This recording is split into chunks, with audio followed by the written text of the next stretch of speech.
Welcome to part 46 of Don't Say Schwarzenegger. For this part, I'm going to be covering another defendant who I haven't mentioned as much as the Drizzes for most of my series because his identity was kept secret from us for the first 3-4 years after the incident happened. And that is William Aubrey Jolson. He was one of the younger men that was caught on the surveillance footage in part of the attempted unalivings. And he was able to skip out on all criminal charges because his identity was kept hidden by the defendants until after the statute of limitations ran out, which was 2 years, we were told. So let's talk about him. We're going to talk about his 2019 deposition. So William Jolson is from the Beverly Hills, Bel Air area, and he was best friends with Sean Drizz at the time of the incident. And as far as evidence shows, throughout these last 9 years, has always been best friends with him, despite them trying to create a different narrative. We'll get to that. William Jolson, he was born in 1990, so he's about 34 right now.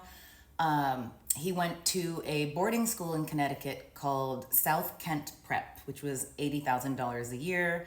And then he went to Loyola Marymount, where he studied history. I also just want to point out real quick that Maria Hall at this time was repping the three Drizzes during the civil litigation and all that stuff, and she was present during this deposition. She works with Robert Shapiro, and I might actually do an entire part just on her and her ethics and what the little things that she was pulling. We'll get to that. This is an attorney named Louis Adelson of the Costell and Adelson Law Corporation in Santa Monica. He was representing William Jolson during his 2019 deposition, and there's going to be some key points I'm going to read you, and I'm just going to preface it and just let you know that at the civil trial a couple years later, William Jolson admitted under oath on the stand that Louis Adelson instructed him to lie about certain parts to help his defense. And the judge was even like, oh, I'm going to report this then. This is crazy. I'm going to report Louis Adelson to the state bar. That judge was removed right after she said that. We'll get to that. So it turns out William Jolson owns a company called Tong. That's got an exclamation mark for some reason. But he owns this company. He has one partner, one employee, and he doesn't pay for his office space because the office space is in a building that his dad owns. William Jolson also said that he works at a company called the Bedford Corporate Housing. Now, if you Google that and you look it up, it's owned by his dad, and I think it's Elliot Jolson, and I think that's him on the top left there. But his father owns pretty much all, a ton of corporate housing and luxury housing all over LA. Like when I was Googling it, I was like, oh my gosh, I recognize that building. I recognize that building. So there's a lot of money in this family to afford, Louis Adelson and other attorneys like this.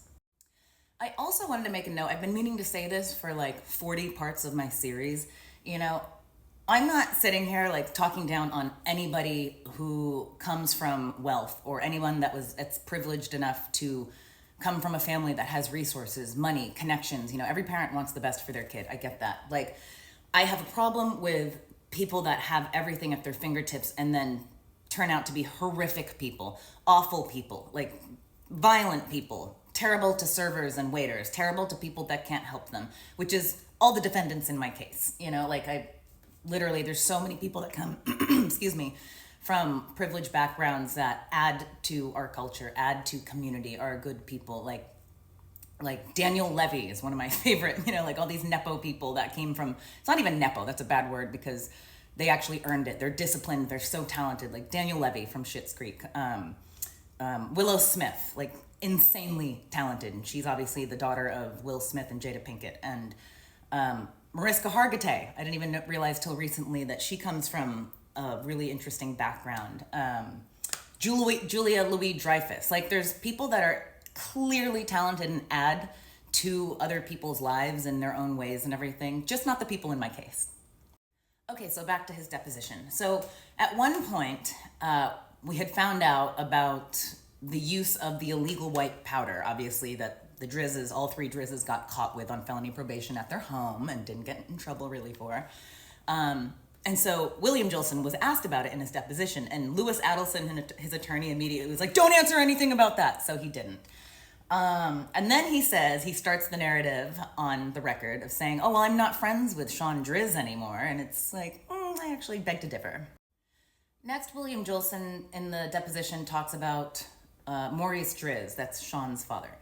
And he calls him a quote unquote frequent drinker. And then he says, I had heard that Maurice may have been on, hugs.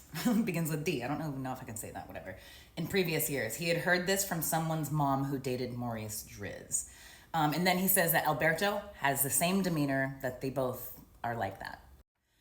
Jolson then proceeds to say that he's never been in a fight previous to this incident, which is interesting because the LAPD told us about a police report from prior years where he got in a pretty bad fight with like bouncers or something. I don't know what the deal was, but he wasn't a protector in the situation. We'll just say that much. So, perjury. Another thing that I found out and had to bring to the table, and it was talked about in our civil trial a couple years later, was, every month or so I would look up all their names online and look up if they had arrests, if anything had happened. And I discovered that about a month or two before this deposition in early 2019, that a woman, his girlfriend, had been granted a TRO, a temporary restraining order against him for abuse. What we're talking about here is a pattern, and this guy just keeps getting away with everything. I also discovered that the judge in that case, who I haven't talked about the judge yet or whatever, but the judge in that case was extremely lenient, and like the details of what happened, like taking the girl's dog, putting his hands on her, not letting her leave and call the cops, like really, really, really dark stuff. This whole group has so much in common with each other. But anyways, the judge named Judge Monica Bachner, who handled it, really lenient. And guess who was the replacement judge after the civil trial when our amazing first judge was removed after demanding to see all of their tax files and all that stuff? Judge Monica Bachner.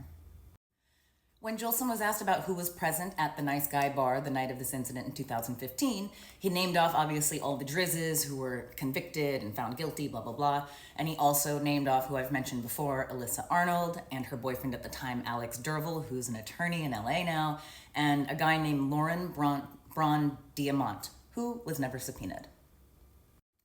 Now, there's really one of the most interesting points of his deposition that I found was that William Jolson said that there were 3 paparazzi present, which is interesting because this whole time we had only known of 2 paparazzi present. That's Robert Sirachi and Jacob Castellan, who were both TMZ employees. Now, this is really interesting because if there's a 3rd TMZ paparazzi that was present, his name was never given. He was never part of any of the criminal or civil suits. So it's a mystery. But, a lot of weird inconsistencies happened with the other 2 TMZ paparazzi who changed their story throughout time, that those stories changed into stories that helped the defense. Also, Jolson said that that night, yes, he did see me unconscious on the ground. And if you remember from the photos and stuff, I didn't look alive. It was extremely bad injuries and everything. And yes, he admitted he didn't try to render aid. And he also said that Alberto Driz told him and his friends that he made contact with Anne, that Alberto made contact with me, knocked me out unconscious. So you can pause this and read it if you want, but this is very important. It's going to come up down the line. William Jolson said, because it's on video, you can see him pretty much stomping a lifeless body on the ground, which was my brother in the surveillance footage.